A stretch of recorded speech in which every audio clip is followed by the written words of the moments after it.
Nothing is scarier than someone getting up to an open mic and saying, "This poem's a little spicy," when you're sitting next to your parents.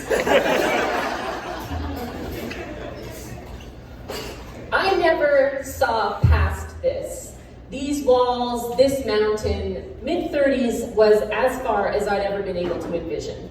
I assumed that after that, I'd button up and fade away like a good girl. To be good and then gone was not so much ambition as it was assumption. I think up until 36, I played the game as it was dictated to me, and now it is occurring to me that I can create my own, write my own rules.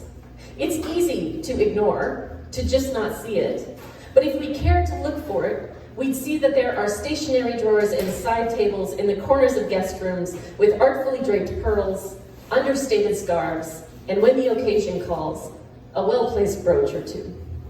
I am owning a term that doesn't matter to me much just because I am grateful for the container it provides. I learned that limitation, when calculated, can lead to creativity. I didn't understand all the chanting and bowing, but my teacher offered, "It's just a container. Don't get caught up in overthinking it." And when the woman at the front of the room says, "Find freedom within the bind," I pay attention. How much can I do with what I have? Not what am I allowed, not what can I get away with, but what can I intentionally do with this space? That's what we're not shown. Invention, intentionality, presence. We only get the after, and we are only marketed the anti-age. Whether we're ready for it or not, no one's algorithm is safe. Assume the denial position, we've got a live one. You can start to feel important because you're young, and like being young is your birthright.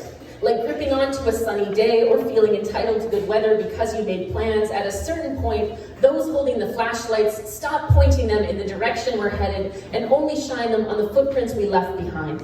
But that does not mean I will stop looking forward. I feel like I'm being told that all that's left for me to do is hold on, but I can't grip tighter to something that was never mine. Maybe if I was only looking to play a part in someone else's movie, but you are looking at a woman who has always written her own lines. There is a false bravado that can be leaned on when crafting a piece for presentation. A fuck you for applause, if you will. And I am not immune to the crutch. But as I take steps along a path that should be well lit, but as we've discussed, isn't, I feel brave and proud and, dare I say it, a little hopeful. I've been told that being something to be looked at is what determines my contribution, and yet no woman would deny that it's often safer to go unseen. So it's wild to be taking the power away from the panopticon as I slip off into the dark to hands I know will greet me. I never wanted anything less, but these days I would settle for a high five after a good fuck. I keep listening to podcasts with 80-year-old women talking about their sex lives and saying, thank God I still have more time to figure this out. These breaks I keep taking, these long pauses in the middle of my sentences that make conversations exponentially more awkward than they need to be, are becoming a personality trait, a spirituality. Well, I'm not sexually active, I tell my gynecologist. She gives me a look because obviously women cannot really be trusted to tell the truth about these things. But I couldn't figure out how to do it differently, so I stopped. That is my full sentence. The decision to not hurt myself because someone else deems me fuckable. I am okay pressing pause. And I'm okay with that pause lasting until the tape stretches and the VHS gets squiggly. I am okay getting older.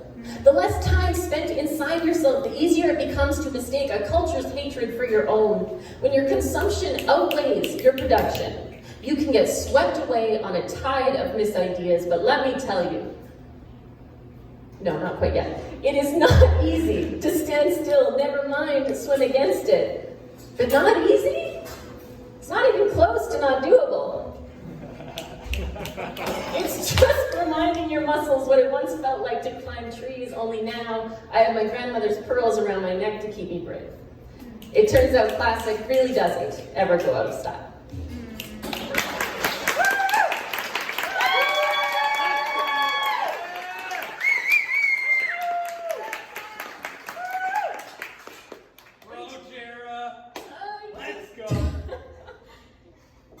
It shouldn't have been a big deal. I used to come to this event, every week for years.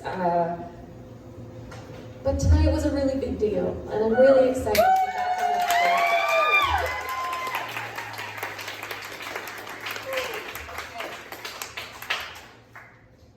I was one of the messy ones, for sure.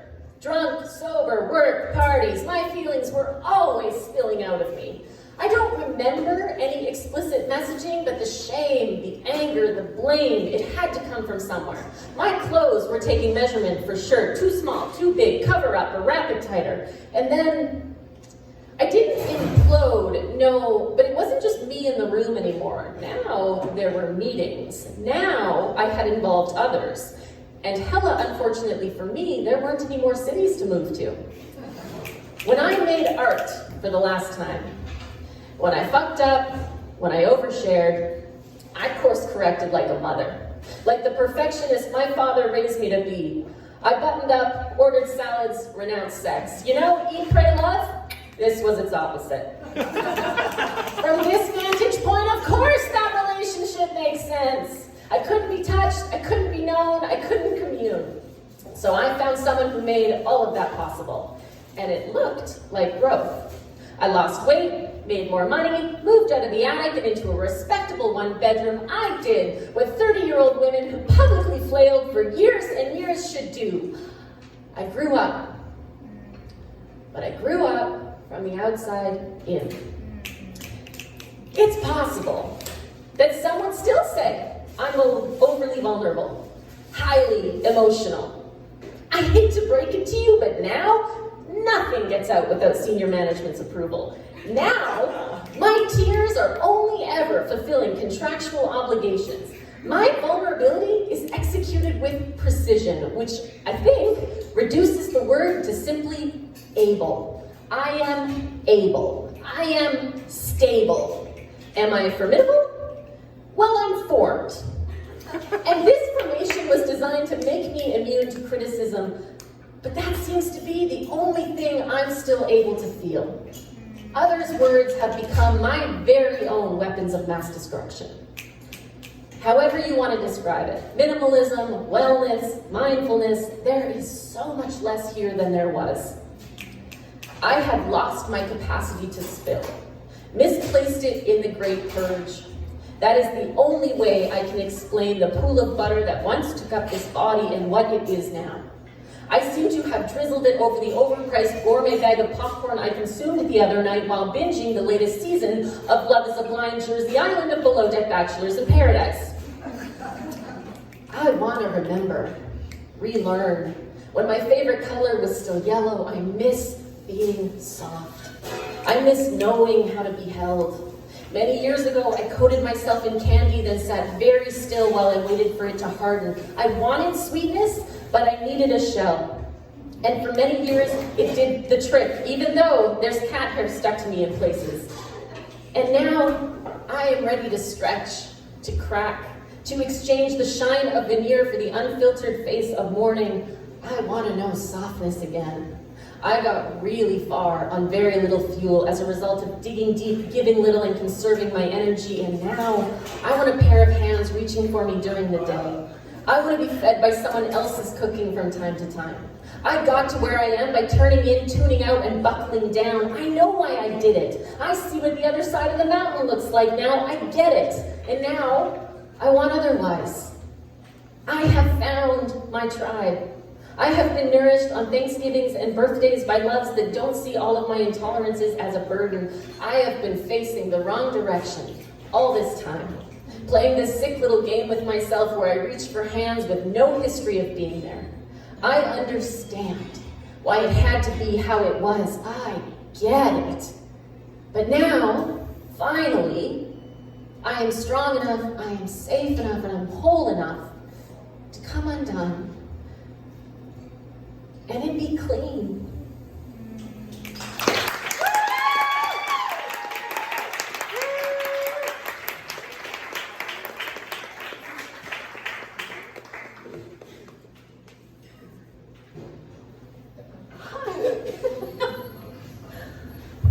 Look at you, you're dressed for the night. It's a birthday. That makes total sense. And it's right on brand for the next poem. Are you serious? No.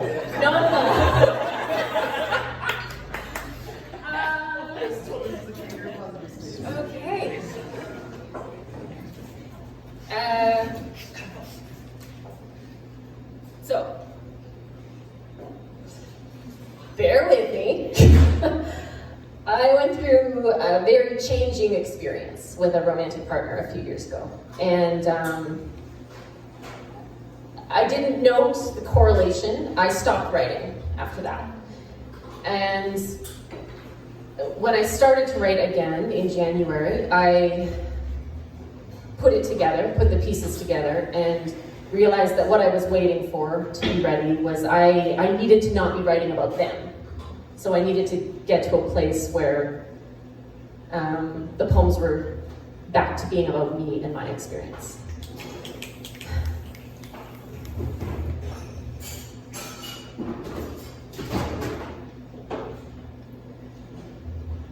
This isn't the part that I'm known for. The before, the now. I've always told about afters. Scar tissues and the tightly held fists wrapped around them. I am deeply uncomfortable confiding in friends before I've had a chance to write the parable. It would seem I forgot about moments, pieces. I was trying so hard to only tell the one truth that I forgot about the minutes that make it up. It's really hard to do when there's a clock, only so many pages, sometimes penalties enchanted.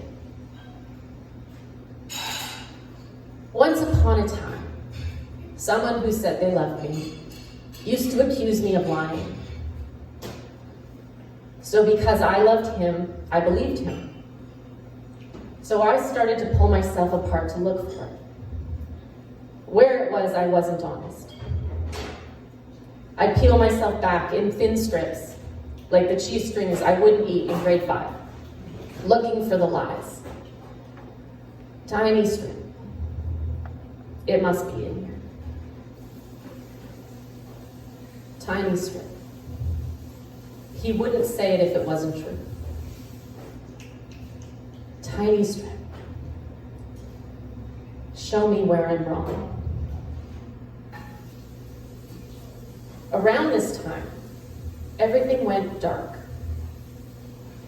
Many years earlier, while still covered under my parents' medical plan, my optometrist had warned me about something like this. You have a predisposition for a retinal detachment, which could lead to blindness.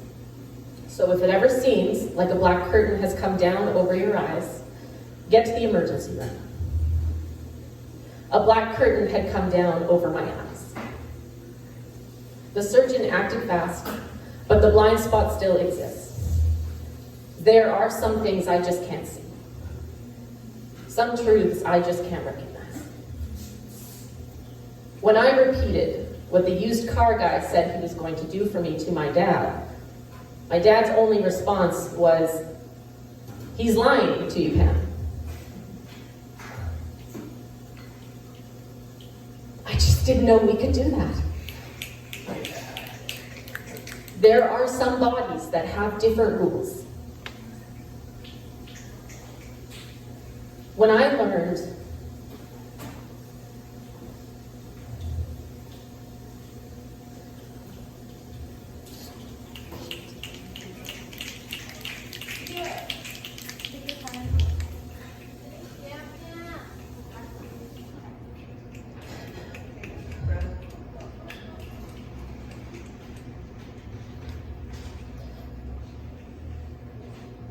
learned that brains can break,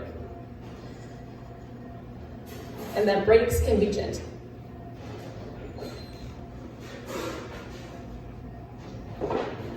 that there need be no crack, no crash. A subtle bend will do the trick.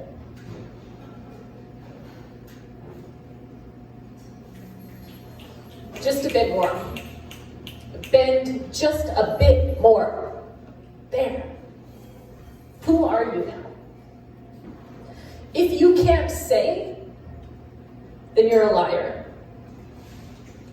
If there are holes in your story, and your story is your craft, I guess I only knew it to feel like sinking. Any story can be molded, can be stretched and trimmed and jammed, until it fits an already idea. A moral can be found and be different for everyone who reads the same story. We like to pretend that fairy tales are black and white, that good is good and bad is bad and time is time. We pretend we know about wolves and candy houses, breadcrumbs and ponytails strong enough to support a man's body weight. This has to be up to you now.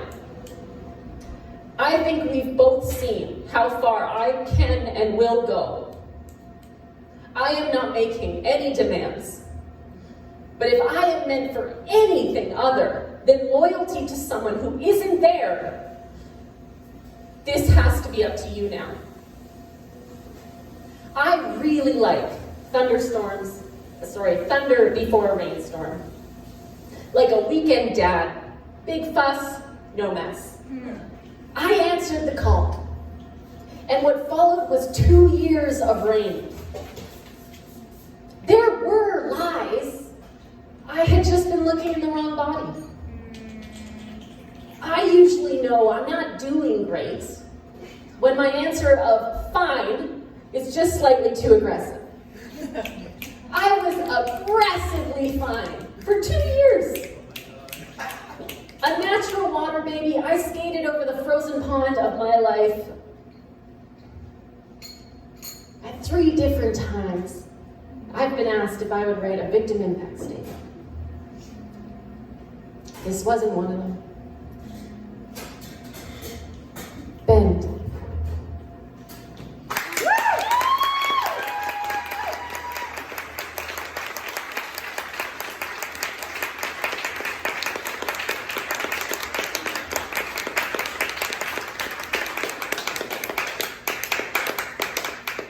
We got through it.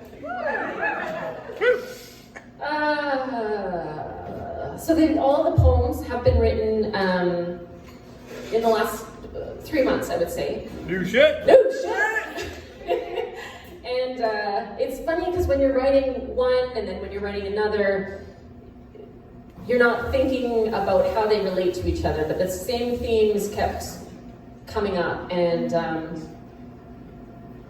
someone said earlier, I think it was Hannah, said, all poems are love poems. They believe all poems are love poems. And I couldn't agree more. And every poem I was writing was a love poem, and including the last one. But what is so new in my poetry is just writing about the presence of love. Like not just the loss of love, the absence, the former experience of love, but the fucking presence of love. When I meet someone, one of my ones, I grab hold. And that grip has been met with varying reactions. Some have said I was too strong. The expectations within the handhold were, though unstated, not unnoticed, and not to be met. Selves are not hidden to me. Honesty never buried. Connection for me requires no explanation. The one thing that doesn't need to be written down, something that, of course, we're doing this now.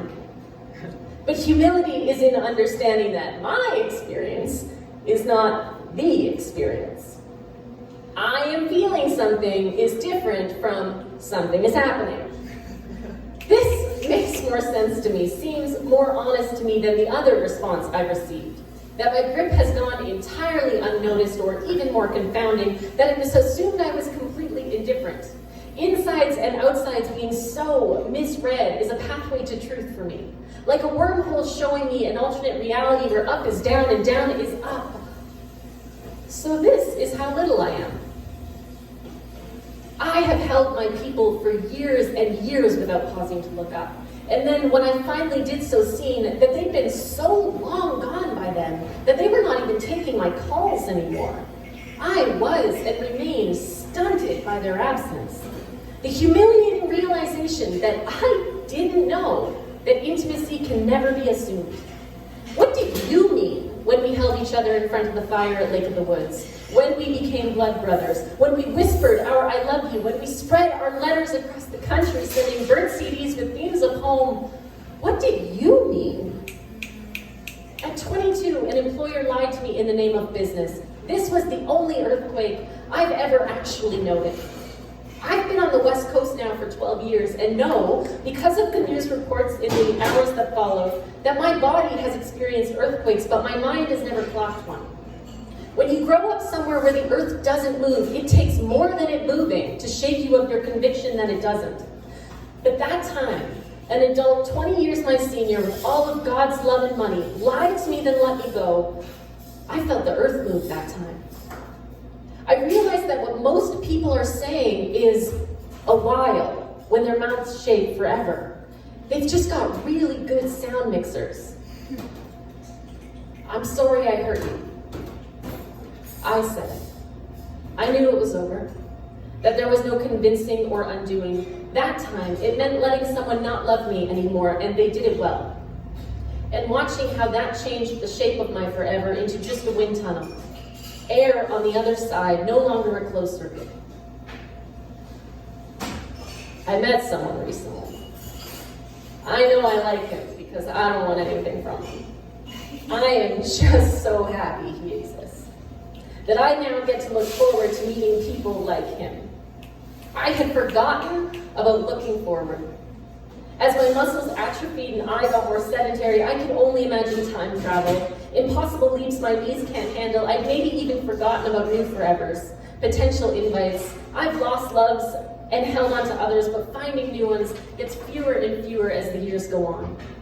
At one of my going away parties, one of the times I was leaving one of the cities I've left, a room full of loves as the band played songs they dedicated to me and my departure, and no one knew who should comfort me while I cried. No one knew who my person was. They didn't realize that the entire room was mine. They were my forever.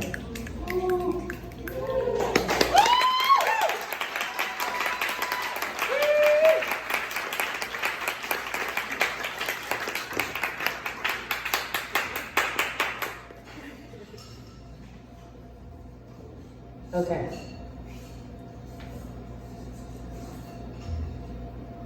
We're going to breathe through this one. Sure, yeah. The three of us. Oh, yeah. We're here for you, Pam. Yes. You can breathe too, but nobody else. Everyone else is going to be fine. Okay.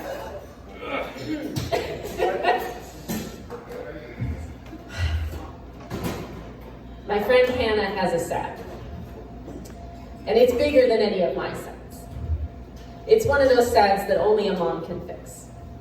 My mom, since about grade 4, has said to me, I wish you felt things a little less deeply. But my teacher said to me once that even during the sits when it feels like nothing is happening, like none of it is worth it and it's just work, that is when you are building muscle. It turns out I've been in training all this time. I just didn't know. There's a heart, and when I met it, it wasn't doing too well.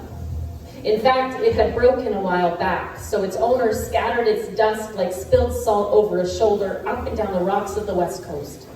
And then, just when I started to get out my magnifying glass and glue stick, another train of a sad came into view.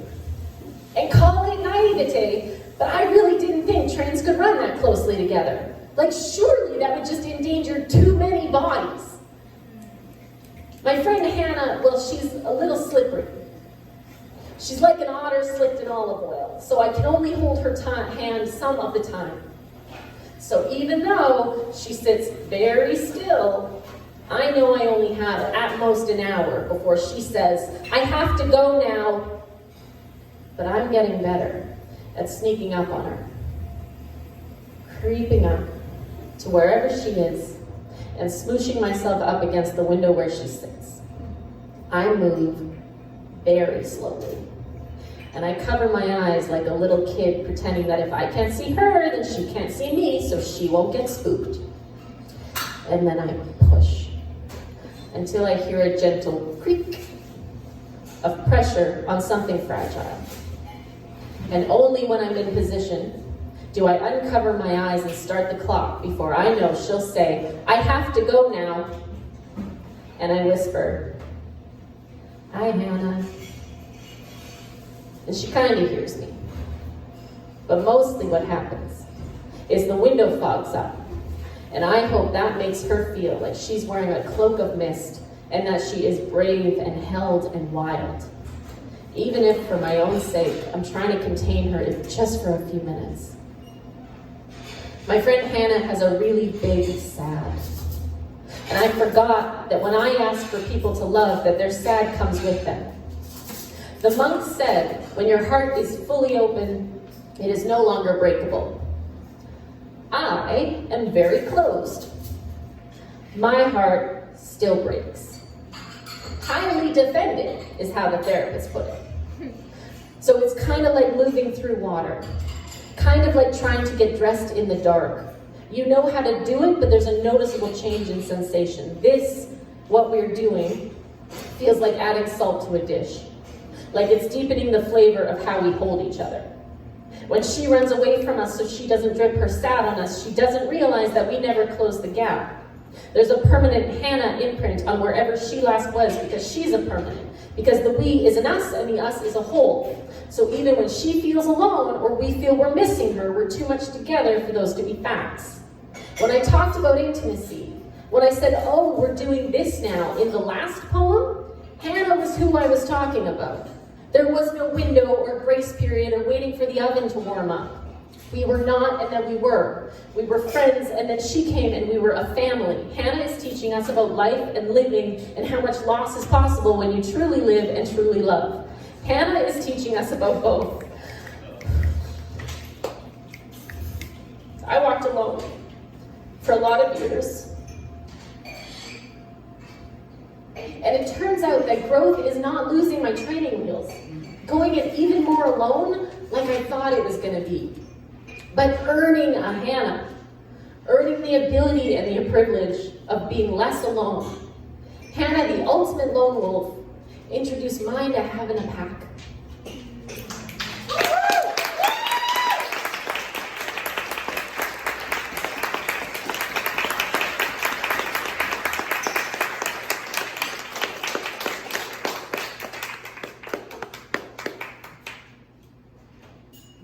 Everyone did great. This is my last poem.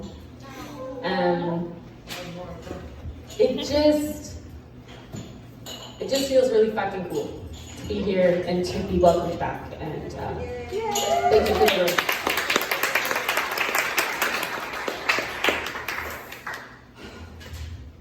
I used to force poems out of me like the literary equivalent of wearing Spanx. My stomach will be flat, my stomach will be flat, my stomach will be flat, I'd squeeze.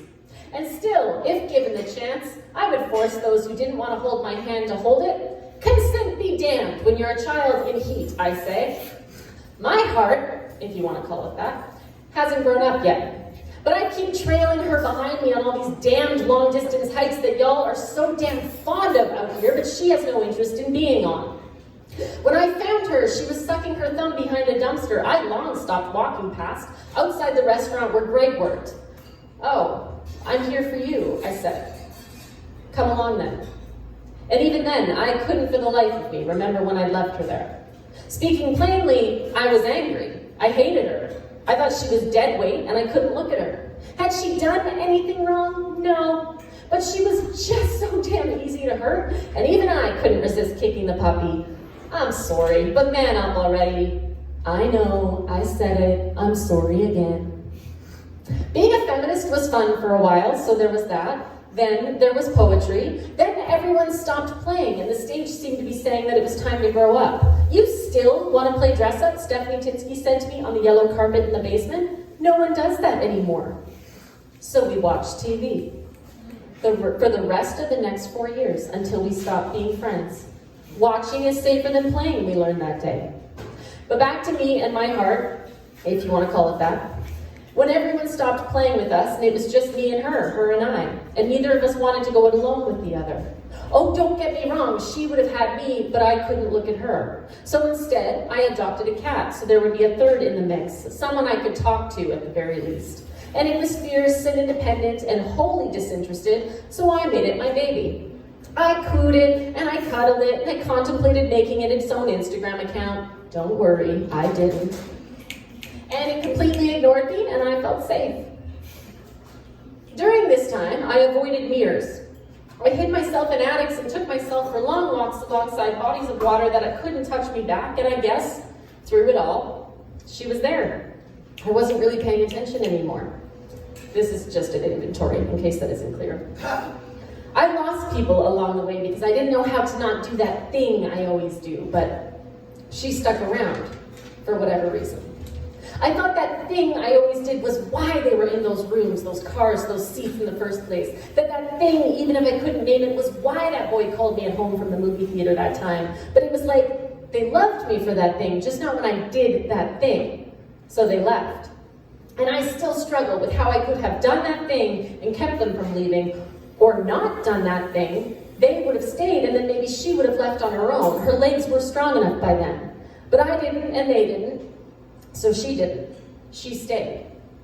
I learned that things not being right isn't the end of the world. That not a single time things have been wrong did the world ever actually end. Even when I poked it, even when I tempted it and used reverse psychology badly and mocked it, even when I thought that genuinely it might be better if it all ended than not. But I learned to wait it out, to not suck in my stomach, to take natural breaths. I super failed at picking suitors. It was like I thought I was only allowed one, and since I walked away, I figured my time was up. So I killed it, and it nearly killed me. A male overseer, like a father figure making arrangements, might have helped, but I didn't have a dowry, so there wasn't much to offer. I was way far behind and seemingly too far gone to catch up. Those hikes were exhausting and only something I did to fit in when I moved to the West Coast after all. I never got them, but I bought the outfits. She knew it. She didn't say anything. I watched terrible movies again and again and again, and it was nice. Until it wasn't. The cat died. And eventually, it was just me and her again. And sharing space got a little easier. She became less needy and I became less cold, and we figured out cohabitation. And I remembered that things not being right doesn't have to be this big thing. Or it's possible that I could just be in it at the very moment of this telling, and everything could in fact be ending tomorrow. But regardless, the way it is now is her and I sit around and watch thunderstorms together. We don't have to talk much. Her with her juice box, me with my wine, and it's just me and her and I.